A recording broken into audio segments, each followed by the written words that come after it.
Hello students, welcome to Scholarsmate. तो आज हम लोग स्टार्ट करने वाले हैं मैथ्स का एक न्यू चैप्टर जिसका नाम है अर्थमेटिक प्रोग्रेशन। तो सबसे पहले बात करते हैं इस चैप्टर के कुछ इंपॉर्टेंट टॉपिक्स की जिनको कि हम आज पढ़ने वाले हैं। तो इस चैप्टर में जो हमारा फर्स्ट टॉपिक होने वाला है वो है सीक्वेंस। यस, चैप्टर का नाम अर्थमेटिक प्रोग्रेशन है, बट हम लोग डायरेक्टली अर्थमेटिक प्रोग्रेशन पर नहीं जाएंगे, बल्कि सबसे पहले ये जानेंगे कि एक सीक्वेंस किसे कहते हैं, कितने टाइप्स होते हैं इसके। फिर आएंगे हम लोग सीरीज पर, सीरीज क्या होता है। फिर हम लोग प्रोग्रेशन के बारे में पढ़ेंगे, प्रोग्रेशन क्या होता है, उसके कितने टाइप्स होते हैं। देन हम लोग आएंगे अर्थमेटिक प्रोग्रेशन पर। अर्थमेटिक प्रोग्रेशन किसे कहते हैं, इसकी क्या प्रॉपर्टीज होती हैं, nth टर्म या फिर जनरल टर्म क्या होता है, इसे फाइंड करने का क्या फॉर्मूला होता है, या किसी अर्थमेटिक प्रोग्रेशन के टर्म्स का सम कैसे फाइंड करते हैं। इन सारे टॉपिक्स को डिटेल में पढ़ेंगे। बट स्टार्ट करते हैं आज का लेक्चर सीक्वेंस से। सीक्वेंस के डेफिनेशन पर जाने से पहले हम चाहेंगे कि आप इन दो एग्जाम्पल्स को ध्यान से देखो, ठीक है। फर्स्ट एग्जाम्पल, इसमें हमें 4 नंबर्स लिखे हुए दिख रहे हैं, 2, 4, 6 एंड 8। अगर इन नंबर्स को आप ध्यान से देखोगे तो इन नंबर्स में आपको एक पैटर्न छिपा हुआ मिलेगा। कैसा पैटर्न? तो 2 से 4 गया, यानी कि हम कह सकते हैं 2 ऐड हो रहा है।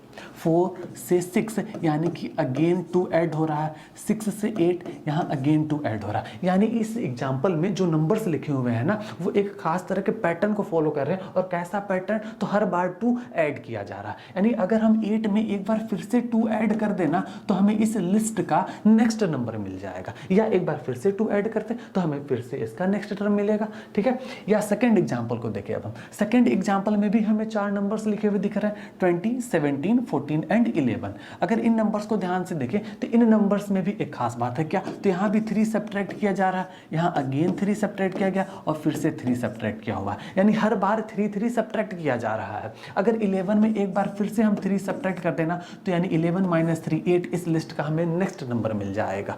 अगर इन दो एग्जाम्पल्स में, इन दोनों एग्जाम्पल्स में जो नंबर्स लिखे हुए थे ना, वो एक खास तरह के पैटर्न को फॉलो कर रहे थे। फर्स्ट वाले में 2 ऐड हो रहा था एंड सेकंड वाले में 3 सब्ट्रैक्ट किया जा रहा था।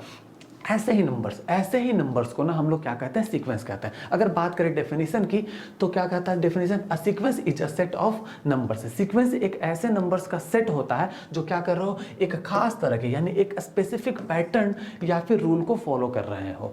सीक्वेंस क्या होता है? तो सीक्वेंस एक ऐसे नंबर्स का सेट होता है जो एक खास तरह के पैटर्न या फिर रूल को फॉलो कर रहे हो। अब ये इंपॉर्टेंट नहीं है कि हर बार कोई एक पार्टिकुलर नंबर ऐड हो रहा हो या कोई एक पार्टिकुलर नंबर सब्ट्रैक्ट हो रहा हो, जैसा कि हमने 2 एग्जांपल्स में देखा था, ठीक है। अब हो सकता है कि किसी में हमें कोई पार्टिकुलर नंबर मल्टीप्लाई या फिर डिवाइड करता हुआ मिले, या फिर इनके अलावा भी हमें डिफरेंट टाइप के पैटर्न्स देखने को मिल सकते हैं, जैसा कि एग्जाम्पल नंबर 3 है। एग्जाम्पल नंबर 3 को आप देखोगे तो हमें 4 नंबर्स इसमें भी लिखे हुए दिख रहे हैं, 1, 4, 9 एंड 16। 1 को हम लोग लिख सकते हैं क्या? 1 का स्क्वायर। 4 को लिख सकते हैं 2 का स्क्वायर, 9 को 3 का स्क्वायर एंड 16 को 4 का स्क्वायर। यानी अगर इन नंबर्स को ध्यान से देखो तो हमें पता चलेगा कि ये जो नंबर्स लिखे हुए हैं ना, ये कंसेक्यूटिव नेचुरल नंबर्स के स्क्वायर किए हुए हैं। यानी पहले 1 का स्क्वायर किया गया, फिर 2 का, फिर 3 का एंड फिर 4 का किया गया। अगर इस लिस्ट के नेक्स्ट नंबर की बात करें तो वो क्या होगा? तो वो जो होने वाला है नेक्स्ट नंबर वो होगा 4 के बाद नेचुरल नंबर हमें 5 मिलता है एंड 5 का स्क्वायर यानी कि 25। नेक्स्ट नंबर हो जाएगा वो होगा हमारा 6 का स्क्वायर यानी कि 36।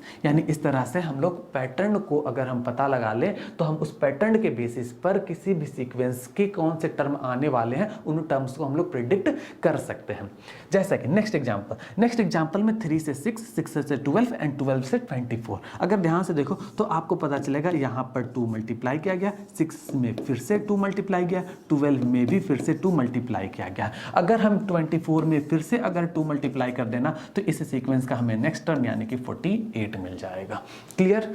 नेक्स्ट एग्जांपल में हमें 3, 5, 7, 11 मिला। यानी यहाँ 2 ऐड किया गया, फिर 2 ऐड किया गया एंड फिर 4 ऐड कर दिया गया। यानी यहाँ पर एडिशन वाला कोई प्रॉपर्टी यूज नहीं किया गया। क्या सब्ट्रैक्शन वाला किया गया? कोई प्रॉपर्टी यूज नहीं किया गया। हम किसी का स्क्वायर करके ला सकते हैं, क्यूब करके ला सकते हैं क्या? नहीं। यानी क्या है, ये एक खास तरह के पैटर्न को फॉलो कर रहा है। कैसा पैटर्न? तो 3 जो है ना, ये भी एक प्राइम नंबर है, 5 भी प्राइम नंबर है, 7 भी प्राइम नंबर है एंड 11 भी क्या है? एक प्राइम नंबर है। यानी यहाँ जो भी नंबर्स लिखे हुए हैं ना इस लिस्ट में वो सारे क्या है? प्राइम नंबर्स है। और प्राइम नंबर्स को ही यहाँ इंक्रीजिंग ऑर्डर में अरेंज किया गया है। कैसे? 3, 5, 7, 11। अगर इस लिस्ट का अगर नेक्स्ट नंबर का बात करें तो जो नेक्स्ट होगा ना वो 11 से जस्ट बड़ा प्राइम नंबर होगा। और 11 के बाद हमें जस्ट बड़ा कौन सा प्राइम नंबर मिलता है? तो वो हो जाता है हमारा 13। या 13 के बाद कौन सा प्राइम नंबर मिलेगा हमें?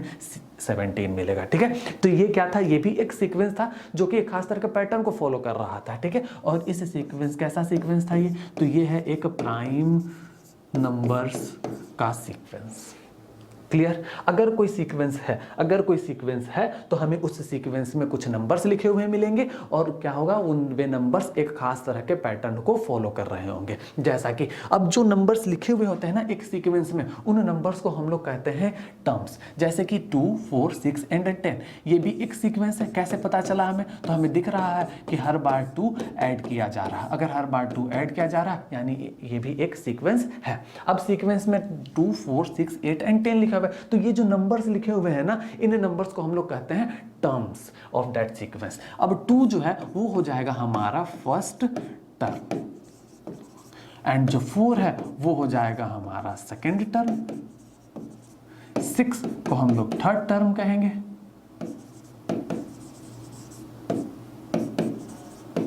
एंड 8 हो जाएगा हमारा fourth term, and 10 fifth term, and so on. इस तरह से चलता रहेगा। ठीक है, तो जितने भी टर्म्स होते हैं ना एक सीक्वेंस में, उन सारे टर्म्स को या तो हम लोग टी अल्फाबेट से डिनोट करते हैं या फिर ए अल्फाबेट से डिनोट करते हैं। जैसे कि फर्स्ट टर्म को हम लोग ये T1 से भी डिनोट कर सकते हैं या फिर A1 से। सेकेंड टर्म को हम लोग T2 से डिनोट करेंगे या फिर T2 से डिनोट करेंगे या फिर हम लोग A2 से डिनोट करेंगे। थर्ड टर्म को हम लोग T3 से डिनोट करेंगे या फिर A3 से डिनोट करेंगे। अगर इन जनरल बात करें तो हम लोग जो nth टर्म होगा इस सीक्वेंस का, जो nth टर्म होगा उसे हम लोग Tn से डिनोट करेंगे।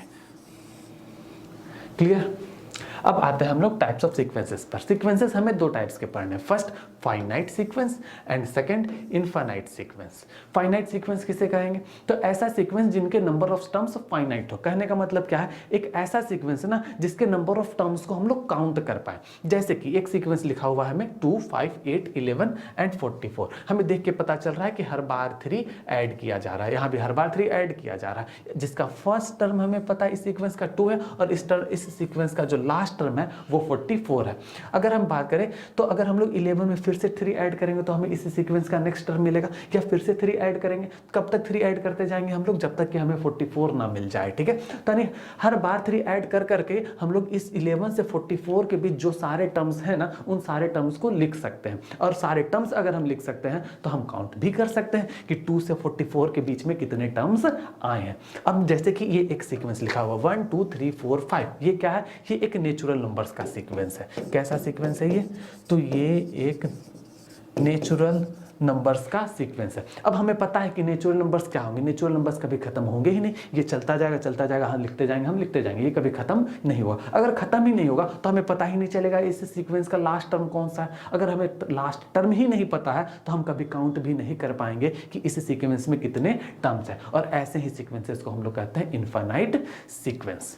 तो सीक्वेंसेस दो टाइप्स के देखने को मिले हमें। पहला था मेरा फाइनाइट सीक्वेंस और दूसरा इनफाइनाइट सीक्वेंस। फाइनाइट सीक्वेंस किसे कहेंगे, तो ऐसा सीक्वेंस जिनके नंबर ऑफ टर्म्स को हम लोग काउंट कर पाए, और ऐसा सीक्वेंस जिनके नंबर ऑफ टर्म्स को हम लोग काउंट नहीं कर सकते, वैसे सीक्वेंसेस को हम लोग कहते हैं इनफाइनाइट सीक्वेंस। अब आते हैं हम लोग सीरीज पर। सीरीज क्या होता है, तो सीरीज क्या करेंगे हम लोग, किसी भी सीक्वेंस के, जैसे कि एक सीक्वेंस ले लेते हैं हम लोग 2, 4, 6, 8 एंड 10। ये भी एक सीक्वेंस है।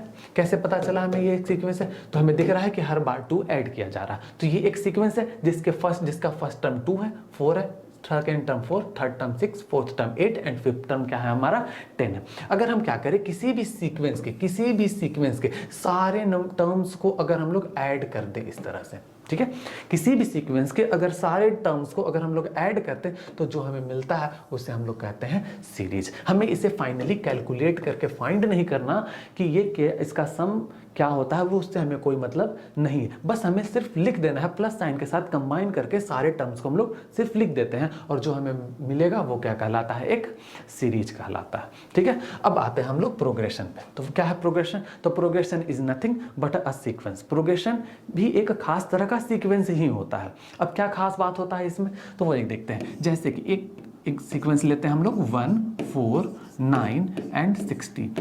ठीक है, हमने थोड़ी देर पहले देखा था, ये भी क्या है, एक सीक्वेंस है जिसमें कंसेक्यूटिव नेचुरल नंबर्स का स्क्वायर किया गया है, ठीक है, जिसमें लगातार इंक्रीजिंग ऑर्डर में नेचुरल नंबर्स का स्क्वायर किया गया है। यानी कि 1 जो है ये इसका सीक्वेंस का फर्स्ट टर्म है, और फर्स्ट टर्म को हम लोग लिख सकते हैं 1 का स्क्वायर। 4 क्या है इस सीक्वेंस का सेकंड टर्म है, और सेकंड टर्म को हम लोग लिख सकते हैं 2 का स्क्वायर, थर्ड टर्म को हम लोग लिख सकते हैं 3 का स्क्वायर, एंड फोर्थ टर्म को लिख सकते हैं 4 का स्क्वायर। इसी तरह से अगर हम फिफ्थ टर्म का बात करें इस सीक्वेंस के, तो वो 5 का स्क्वायर होगा, या सिक्स टर्म इस जो होगा वो 6 का स्क्वायर होगा, या सेवन्थ टर्म 7 का स्क्वायर होगा, या हमसे अगर पूछा जाए 10th टर्म क्या होगा तो वो 10 का स्क्वायर होगा। या इन जनरल, अगर इन जनरल बात करें तो इस सीक्वेंस का जो nth टर्म होगा ना वो होगा हमारा n का स्क्वायर। यानी जो टर्म हमें फाइंड करने को बोला जाए ना उसी टर्म का अगर हम स्क्वायर कर दें तो हमें वो टर्म मिल जाता है, या फिर हम कह सकते हैं कि जो nth टर्म होगा वो होगा n का स्क्वायर। इस तरह से हमें क्या मिल गया, nth टर्म को फाइंड करने का एक फॉर्मूला मिल गया, जिसमें हम n के डिफरेंट वैल्यूज पर पुट कर सकते हैं। जहां हम n के डिफरेंट वैल्यूज को पुट करके वो टर्म फाइंड कर सकते हैं। अगर हम यहाँ पर n के जगह पर अगर 12 पुट करें तो हमें मिल जाएगा 12 का स्क्वायर, यानी कि 144, जो कि इस सीक्वेंस का 12th टर्म होगा।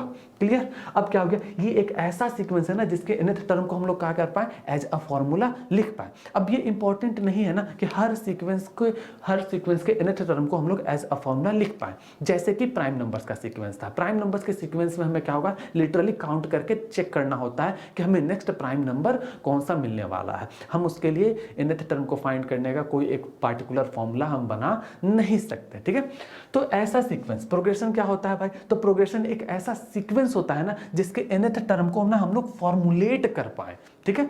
एक ऐसा सीक्वेंस जिसके nth टर्म को हम लोग फॉर्मुलेट कर पाए या एज अ फॉर्मूला लिख पाए, वैसे ही सीक्वेंस को हम लोग क्या कहते हैं, प्रोग्रेशन कहते हैं। क्लियर? अब हर सीक्वेंस के nth टर्म को हम लोग एज अ फॉर्मूला नहीं लिख सकते, यानी कह सकते हैं क्या कि हर एक सीक्वेंस प्रोग्रेशन नहीं होता, बट हर एक प्रोग्रेशन सीक्वेंस होता है। आई थिंक प्रोग्रेशन क्लियर हो गया होगा आपका।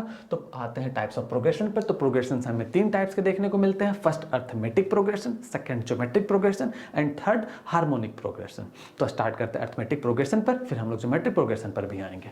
क्लियर? अर्थमेटिक प्रोग्रेशन क्या होता है, तो अर्थमेटिक प्रोग्रेशन क्या होता है, तो ये एक ऐसा सीक्वेंस होता है जिसके किसी भी टर्म में से, एक ऐसा सीक्वेंस जिसके किसी भी टर्म में से अगर हम उसके प्रीवियस टर्म को सब्ट्रैक्ट करें तो जो हर बार डिफरेंस मिलता है ना वो हमें सेम मिलता है।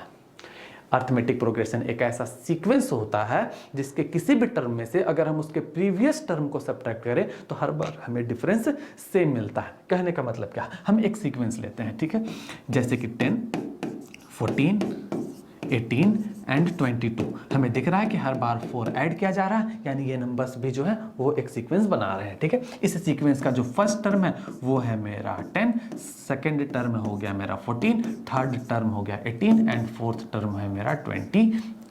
अगर बात करें तो सेकेंड टर्म में से अगर हम फर्स्ट टर्म को सब्ट्रैक्ट करते हैं यानी कि 14 माइनस 10, तो जो हमें डिफरेंस मिलेगा वो होगा 4। या अगर हम थर्ड टर्म में से सेकेंड टर्म को सब्ट्रैक्ट करें यानी कि 18 माइनस 14, तो हमें डिफरेंस फिर से मिलेगा 4। या फोर्थ टर्म में से इस बार थर्ड टर्म को सब्ट्रैक्ट करते हैं, हम लोग फोर्थ टर्म में से थर्ड टर्म को सब्ट्रैक्ट करते हैं यानी कि 22 माइनस 18 वी विल गेट 4। यानी कि अगर हम लोग किसी भी टर्म में से उसके प्रीवियस वाले टर्म को, यानी सेकंड टर्म में से फर्स्ट टर्म को, थर्ड टर्म में से सेकंड टर्म को, फोर्थ टर्म में से थर्ड टर्म को, किसी भी टर्म में से अगर उसके प्रीवियस वाले टर्म को सब्ट्रैक्ट करते हैं ना तो हर बार डिफरेंस हमें सेम यानी कि 4 ही मिल रहा है। क्लियर? तो ऐसे ही सीक्वेंसेस को हम लोग क्या कहते हैं, अर्थमेटिक प्रोग्रेशन कहते हैं। क्लियर? जो डिफरेंस मिलता है हमें उस डिफरेंस का एक स्पेशल नाम है और वो क्या है, कॉमन डिफरेंस। ठीक है, और इसे हम लोग स्मॉल डी से डिनोट करते हैं। ठीक है, हर बार जो हमें डिफरेंस मिलता है वो क्या मिलता है, सेम मिलता है, और उस डिफरेंस को हम लोग कॉमन डिफरेंस कहते हैं और उसे किससे डिनोट करते हैं, डी से डिनोट करते हैं। क्लियर? या एक बार फिर से देखते हैं, अगर हमें 10 क्या है इस सीक्वेंस का फर्स्ट टर्म है, 10 क्या है इस सीक्वेंस का फर्स्ट टर्म है, सेकेंड टर्म क्या है 14, यानी 10 से 14, यानी हम कह सकते हैं क्या कि 4 ऐड किया गया है और 4 क्या था? 4 क्या था? हमारा कॉमन डिफरेंस, या कह सकते हैं कि 10 में कॉमन डिफरेंस को अगर हम ऐड कर रहे हैं तो हमें 14 यानी कि नेक्स्ट सेकेंड टर्म मिल रहा है। अगर 14 में एक बार फिर से अगर हम 4 ऐड कर दें या फिर हम कॉमन डिफरेंस ऐड कर दें तो हमें क्या मिल जाएगा? थर्ड टर्म मिल जाएगा। या सिमिलरली अगर हम लोग थर्ड टर्म में फिर से कॉमन डिफरेंस यानी कि 4 को ऐड कर दें तो हमें फोर्थ टर्म मिल जाएगा। या हम कह सकते हैं क्या कि किसी भी टर्म में अगर हम लोग कॉमन डिफरेंस को ऐड करते हैं ना तो हमें नेक्स्ट टर्म मिलता है। या इन जनरल अगर हम बात करें कि अगर किसी एपी का हमें फर्स्ट टर्म अगर ए गिवन है, हमें गिवन है कि किसी एपी का फर्स्ट टर्म क्या है? ए है, एंड जो कॉमन डिफरेंस है और जो कॉमन डिफरेंस है वो है डी। किसी एपी का फर्स्ट टर्म ए है और कॉमन डिफरेंस क्या है? डी है। तो क्या हम बता सकते हैं इस एपी का सेकेंड टर्म क्या होने वाला है? तो हम क्या करेंगे? फर्स्ट टर्म में कॉमन डिफरेंस को ऐड कर देंगे। फर्स्ट टर्म में कॉमन डिफरेंस को ऐड करेंगे तो हमें मिल जाएगा सेकेंड टर्म। इसी तरह से अगर हमें थर्ड टर्म की बात करें तो जो थर्ड टर्म कैसे मिलेगा हमें? तो हम क्या करेंगे? सेकेंड टर्म में फिर से कॉमन डिफरेंस को ऐड कर देंगे तो हमें थर्ड टर्म मिल जाएगा, यानी a प्लस डी हमें मिल जाएगा a प्लस 2d, जो कि हमारा थर्ड टर्म होगा। सिमिलरली अगर हमें फोर्थ टर्म फाइंड करना है तो हम क्या करेंगे? थर्ड टर्म में फिर से कॉमन डिफरेंस को ऐड कर देंगे, यानी कि a plus 2d plus D और a प्लस 3d मिल जाएगा। सिमिलरली अगर हमसे फिफ्थ टर्म पूछा जाए तो हम क्या करेंगे? फोर्थ टर्म में कॉमन डिफरेंस को ऐड कर देंगे। कॉमन डिफरेंस को ऐड करेंगे, a प्लस 3d था हमारा फोर्थ टर्म और कॉमन डिफरेंस है डी, ऐड होगा तो a प्लस 4d, यानी जो हमारा फिफ्थ टर्म होगा जो होगा a प्लस 4d। अगर इन सारे टर्म्स को ध्यान से देखें तो हमें क्या पता चल रहा है कि फर्स्ट टर्म a है, second term a plus D, third term a plus 2d, fourth term a plus 3d, fifth term a plus 4d, यानी a सब में कॉमन है। सब में हर एक टर्म में a को ऐड किया जा रहा है। डिफरेंस क्या है ना, तो हर बार d का कोफिशिएंट अलग अलग आ रहा है। जैसे कि सेकेंड टर्म में d का कोफिशिएंट क्या था मेरा?